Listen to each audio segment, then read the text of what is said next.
السلام عليكم ورحمة الله وبركاته. قناة الدكتور أحمد عبد اللطيف الطبية. صحتك تهمنا. النهاردة هنتكلم عن موضوع مهم جدا، اللي هو المرضى اللي بيزيد عنهم خطر الكوليسترول والدهون الثلاثية أو الكوليسترول الأماما، خصوصا الكوليسترول الضار وخطرها على القلب، واستخدامهم لأدوية الاستاتين، واللغط اللي اتقال على أدوية الاستاتين ومشاكلها والآثار الجانبية بتاعتها، ويا ترى فايدتها بتقابل الضرر اللي ممكن يحصل منها، وازاي بنتجنب الضرر ده، وامتى نبدأ ناخد الأدوية بتاعت الاستاتين وننتظم عليها، وامتى يبقى احنا عندنا خيار ان احنا نعمل بديل لأدوية الاستاتين، وممكن تفيدنا وممكن تخفض الكوليسترول اللي عندنا وتقلل خطر الإصابة بأمراض القلب والأزمات القلبية والجلطات ومشاكلها. كل ده هنتكلم فيه في الفيديو بتاع النهارده. نرجو في البداية اللي ما عملش اشتراك في القناة رجاء يعمل اشتراك، ولو عجبكم الفيديو اعملوا لايك الجميل وشيروه لأكتر عدد من حبايبكم واصحابكم وقرباتكم، وضغطوا على زر الجرس وتقطع توصلكم كل إشعاراتنا. أولا، بالنسبة لارتفاع الكوليسترول بيبقى مرتبط بخطر الإصابة بأمراض القلب والأزمات القلبية، فلازم إن احنا نعمل إجراءات تغييرات في نمط الحياة الصحي أو الطبي بتاعنا علشان نحسن مستويات الكوليسترول، حتى إلى إذا اضطررنا أو طبيب أدانا أدوية المخفضات الكوليسترول اللي هو الاستاتينات وغيرها. بردك هذه الأدوية مع تغير نمط الحياة بتساعد في إنها ليها تأثير مخفض أحسن واستجابة أحسن، ونخفض حتى الجرعة بتاعة الدواء اللي ممكن ناخدها. طبعا بالنسبة للكوليسترول، الآثار الجانبية لأدوية الكوليسترول اللي ثبتت علميا وفي أبحاث كتيرة.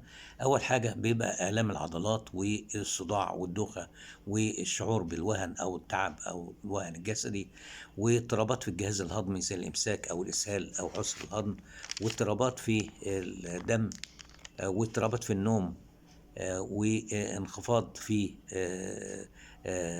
عدد الصفائح الدموية عند بعض الناس. طبعا الكريستور بيبقى الأقل فيه ألم العضلات، والأدوية زي السكول أو البرافافين دي بتبقى أكتر فيها وجع العضلات. الأعراض اللي بتستدعي العودة للطبيب ومراجعة الطبيب واحنا بناخد الأدوية بتاع الكوليسترول زي أدوية الستين، إن لازم إن يكون لو حصل عندنا آلام شديدة وحادة وخطيرة في الجسم، أو خروج بول داكن أسود لون، لأنها ممكن تعمل اعتلال عضلي وتكسير في العضلات، أو لو حصل عندنا اضطرابات في الذاكرة، أو عندنا أعراض زي مرض الإنفلونزا ولم تتحسن رغم استخدام الأدوية المعروفة لعلاجات الإنفلونزا، أو في مشاكل في الجلد زي طفح جلدي وحب الشباب مع حكة وفقد الرغبة الجنسية وضعف الانتصاب. دي كلها أعراض تستدعي إن احنا نراجع الطبيب واحنا بناخد أدوية الكوليسترول. علشان نخفف أدوية الكوليسترول والآثار الجانبية بتاعتها، لازم نستشير الطبيب. لو الطبيب هو اللي هيكشف علينا ويقدر يقول لنا ناخد نوع ايه من الأدوية اللي تفيدنا، أو ناخد غير دواء الستين أو كده، أو أدوية تانية ممكن تساعدنا غير أدوية الكوليسترول، ونستشير الطبيب باستخدام بعض المكملات الغذائية لتخفيف ألم العضلات، والمكملات ديت مهمة جدا. طيب، يا ترى أدوية الكوليسترول بترفع السكر زي ما بيقولوا؟ لا، إن فيه الجرعات الكبيرة بتاعة أدوية الكوليسترول ممكن تعمل لفترات طويلة تأثر على مستوى سكر الدم ولازم نراجع الطبيب دوريا عشان نتأكد من مستويات السكر واحنا بناخد العلاج.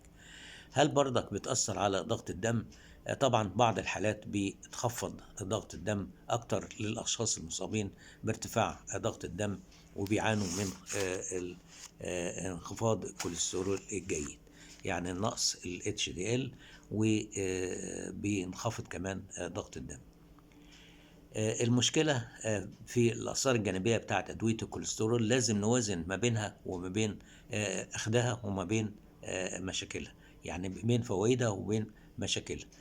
طبعا لو ما خدناش الأدوية بتاع الكوليسترول في الحالات اللي هي مطلوب ناخدها بحسب أمر الطبيب، وبعد ما جربنا تغير في نمط الحياة ممكن نصاب بتصلب الشرايين والوفاة ممكن تحصل من أمراض القلب. طبعا احنا عارفين ان الكوليسترول كل خلية في الجسم بتصنعه من بتصنع الكوليسترول، والكوليسترول مهم لتكوين الأغشية بتاعة الخلايا، فمهم جدا للحيوان لأنه هو بيتكون من هرمونات استرويدية، محتاج الأحماض بتاع العصارة الصفراوية، ويحتاج 3 إنزيمات علشان يتصنع. فالعقاقير اللي بناخدها بتختلف في درجة تحللها في الدم ودرجة بقائها في مجرى الدم وتحللها في الكبد. فطبعا تأثير الستاتينات علشان تخفض مستوى الكوليسترول الضار في الدم بيقدر بنسبة من 30 ل 50% حسب المنتج وحسب الجرعة بتاعتها. إذن الستاتينات لها فوائد اللي هي بتخفض الكوليسترول، ولها دور في علاج أو بتعتبر زي مضادات التهاب، فبتضعف الغشاء اللي هو المغلظ بتاع اللويحة اللي بتترسب على الجدران في داخل الجدران بتاع الشرايين والأوعية الدموية، وبتعمل كسور وتهشم بين اللويحات ديت علشان ما تثبتش وما تتكسرش. ففيها مجموعتين من المرضى يحتمل انهم ينتفعوا ويستفيدوا من العقارات بتاع الستينات، اللي هو اللي بيواجه خطر الإصابة بنسبة عالية بأمراض القلب وأزمات القلبية حسب التاريخ المرضي بتاعه، وكمان الناس اللي عندهم حالات الأوعية الدموية والمشاكل بتاعتها، الأزمات القلبية، جلطات وضعف الدورة الدموية في الساقين.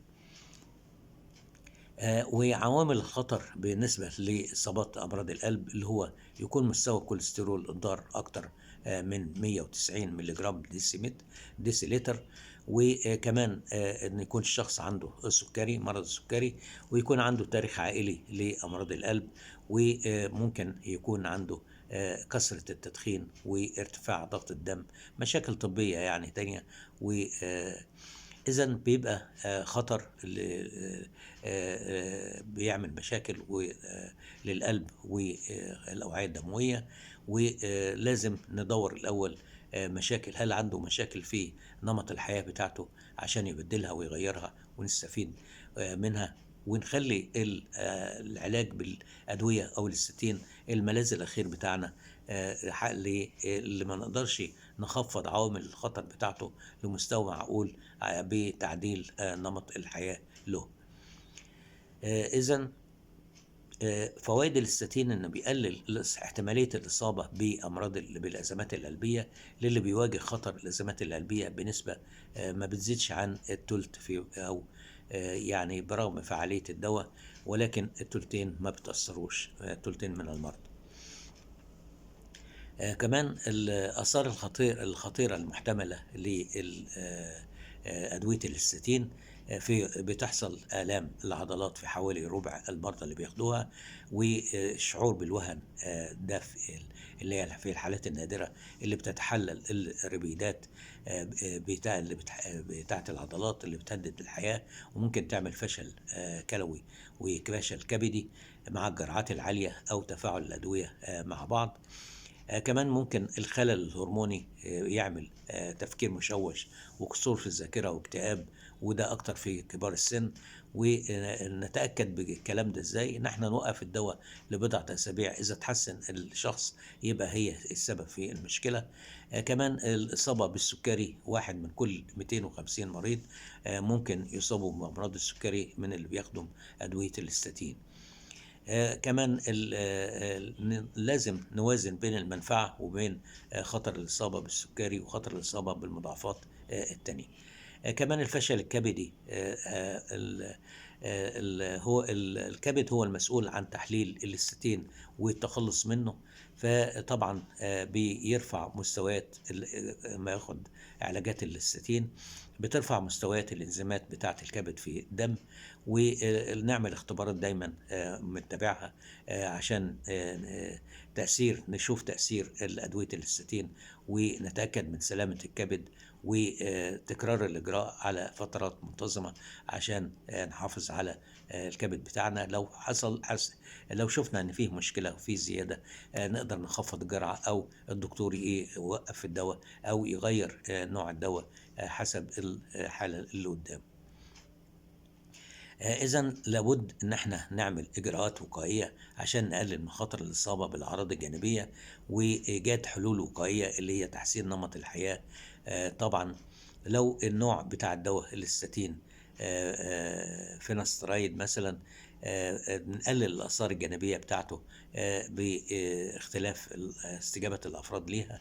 فممكن نخفض الجرعة مثلا، يعني ياخد الدواء يوم بعد يوم، أو عشان نقلل، أو مرتين في الأسبوع عشان نقلل الآثار الجانبية، طبعا باستشارة الطبيب. كمان ممكن نستخدم أعشاب بتساعدنا زي نبات السيلين المريمي أو الخسفيش. ده عشبة آمنة بتحمي الكبد من الإصابة بالسموم. بنتناوله مع أدوية الاستاتين لمرضى التهاب الكبد، أو لو عندهم تاريخ مرضي لمرضى الكبد.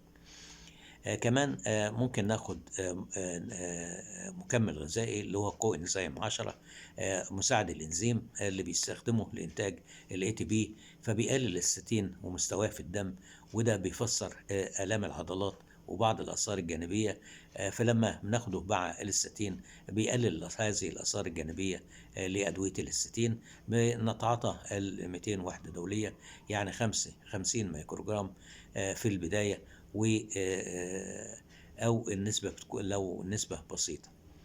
تالت حاجه ممكن ان احنا بعد اداء نشوف اختبار الغده الدرقيه ونعمل تحليل لها لو في عندنا شك في الاثار الجانبيه بتاع الاستاتين، ولو فيه مشكله في الغده الدرقيه بناخد العلاج بتاعها.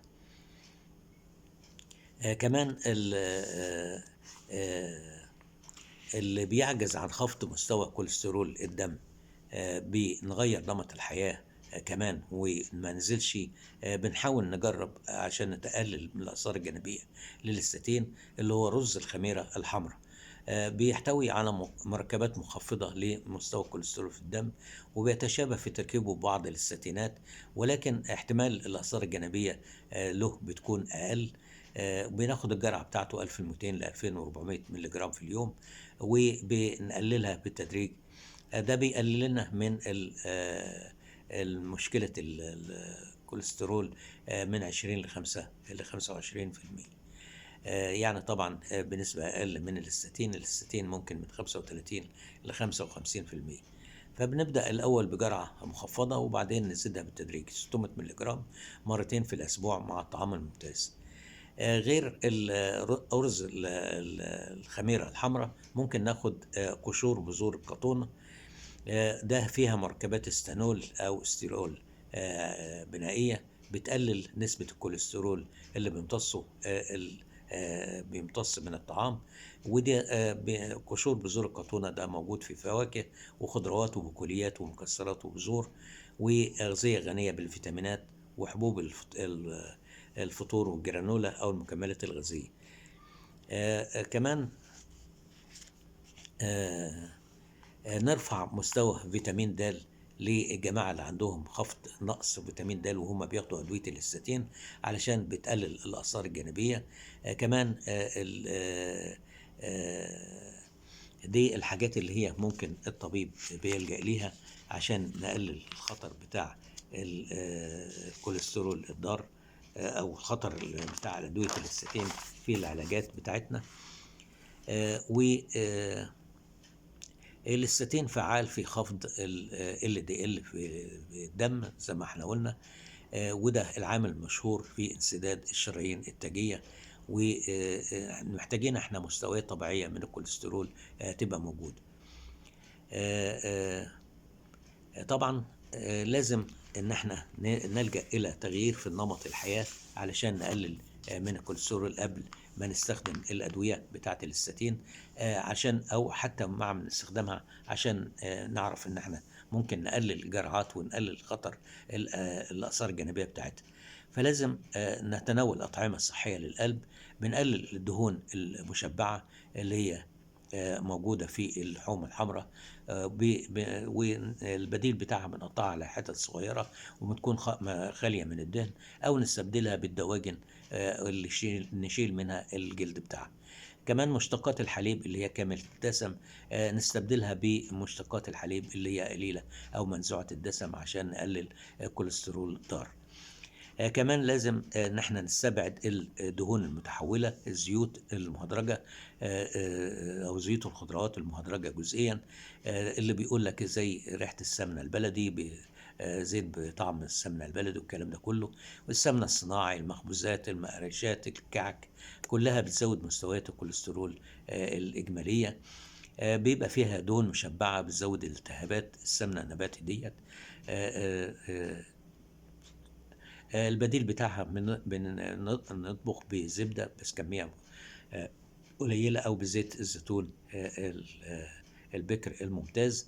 ده ممكن نستخدمه كعلاج لارتفاع كوليسترول الدم اللي هو الكوليسترول الضار LDL.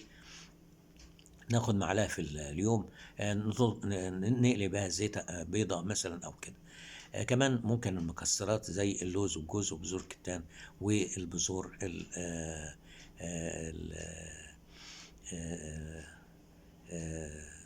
الألياف، يعني بذورها. كمان بناخد دهون أحادية مشبعة، أحادية غير مشبعة أفضل من الزيوت. بنستخدمها زي الزيوت النباتية، زي زيت دوار الشمس وزيت الزيتون وزيت الفول السوداني، ونقلل الزيوت التانية بالتدريج. كمان لازم الأكل بتاعنا يكون ناكل دهون صحية، أطعمة غنية بأحماض الأوميجا 3 الدهنية، اللي ما تأثرش هي ما بتأثرش في الكوليسترول الضار بالجرعة بتاعتها 1000 ملي جرام في اليوم. ناكل وجبة من الأسماك الدهنية مرتين في الأسبوع، بتخفض لنا ضغط الدم ومهمة لصحة القلب.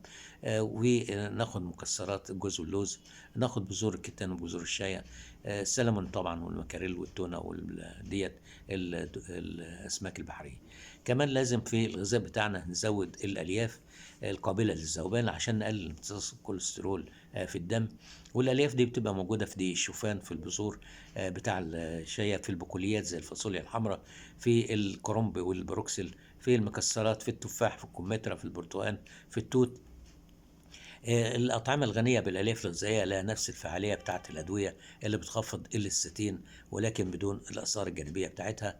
وطبعا نبدأ بالأكل بتاعنا بطبق السلطة المتين اللي فيه كل الألوان، خضار، خس، طماطم، خيار، فلفل ملون، أو وفيه جرجير وشبت وكزبرة، الكلام ده كله. طبعا طبق السلطة نبدأ به الوجبة قبل، بعد كده بناخد البروتين بعده، وبعد كده الدهون، وآخر حاجة نخليها اللي هي الكربوهيدرات أو النشويات. كمان الألياف مهمة جدا لأنها بتاخد معاها جزء من الدهون وتنزل بها في البراز وتمنع امتصاصها، ومفيدة كمان للقولون وتمنع الإمساك وبتقلل امتصاص السكر، وما تكونش ألياف حادة ناشفة عشان ما تعورش القولون. طبعا كمان ممكن نضيف بروتين مصل اللبن اللي موجود في مشتقات الحليب، وله فوائد غذائية وفوائد صحية، بيقلل لنا الكوليسترول الضار والكوليسترول الكلي وضغط الدم. وطبعا ممكن ناخد بروتين الصويا،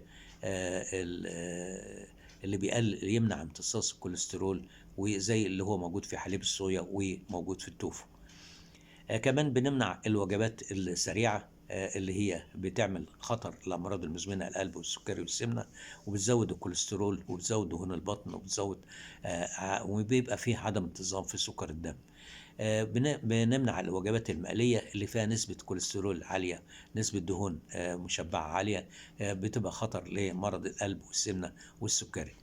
كمان بنمنع الحلويات اللي هي فيها نسب عالية من الكوليسترول والسكر المضاف والدهون الغير صحية والسعرات العالية اللي بتزود الوزن وبتعمل مشاكل للقلب والسكري وتدهور المعرفي وبعض أمراض السرطانات.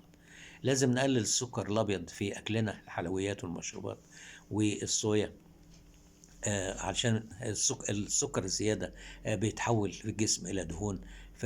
وكمان بيخلي البايك بتاع ارتفاع سكر الدم سريع وينزل سريع ويجوع الإنسان ويزيد ياكل يؤدي للسمنة. ونمنع الدقيق الأبيض اللي بيتحول كمان زيادته إلى السكر. نقلل يعني ما نمنعوش نهائي، ناكل بدل ما ناكل رغيفين 3 ناخد نص رغيف طاقة، وبدل الخبز الأبيض ناخد الخبز اللي فيه الردة أو الخبز الأسمر. نمنع تناول الوجبات الخفيفة بين الأكلات اللي هي رقائق البطاطس والكعك والمعجنات، نستخدم بدلها المكسرات الغير مملحة والفاكهة الطازة. كمان لازم من نمط الحياة اللي بنغيره نمارس رياضة على طول منتظمة معظم أيام الأسبوع. نشاط بدني منتظم معتدل بيزود الكوليسترول النافع HDL. طبعا بعد موافقة الطبيب نستخدمه مرتين نص ساعة في الأسبوع، 5 مرات في الأسبوع، أو التمارين الهوائية التانية لمدة 20 دقيقة 3 مرات في الأسبوع. وتمارين نشاط بدني على طول اليوم يسبب فقد الوزن ويقلل الوزن، زي السير، نمشي أثناء بعد ساعة الغداء على طول، أو نركب العجلة، أو نركب العربية بعيد ونتمشى، ما نروحش الشغل دايما بالمواصلات بتاعتنا، أو نمارس رياضة مفضلة، أو نعمل مجموعات ونعمل تمارين رياضية، والسير أثناء فترات الراحة في العمل. وال الست تعتمد على الوقوف مع الطهو مثلا أو العناية بفناء المنزل. كمان لازم نفقد الوزن الزايد. لو بنتناول المشروبات السكرية نستبدلها بالمياه العادية. لو بناخد فشار ناكل فشار عشان يملأ بطننا، كوجبة خفيفة مصنوع بنقص الزيت الصغيرة، وما تكونش غنية بالسعرات الحرارية.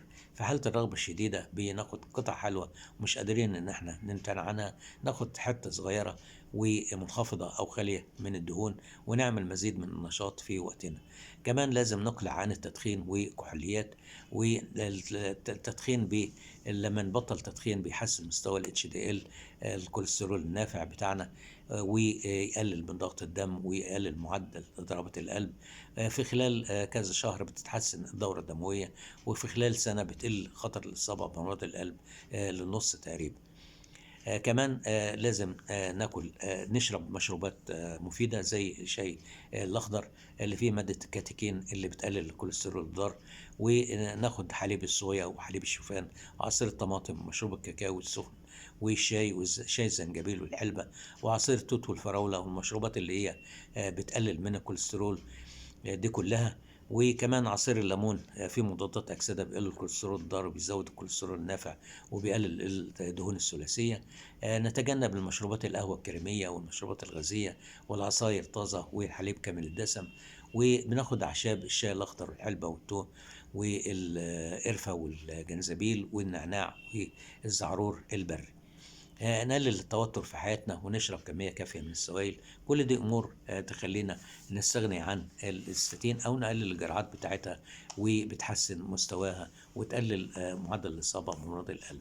نرجو في النهاية يكون استفدتم من الفيديو بتاعنا. لو عجبكم الفيديو اعملوا لايك جميل وشيروه لأكتر عدد من حبايبكم وأصحابكم وجروباتكم، وضغطوا على زر الجرس وضغطوا على الكل توصلكم كل إشعاراتنا. واللي ما اشتركش القناة رجاء يعمل اشتراك، واكتبوا لنا في تعليقات كل المواضيع اللي عاوزينها وتجربته الحياتية. اللي بياخد أدوية الستين حاسس بإيه، يكتب لنا فيه إيه المشاكل اللي قابلته وإزاي تخلص منها. ونتمنى الصحة للجميع. التفاعل الحي مع القناة هو اللي بيسر القناة. والسلام عليكم.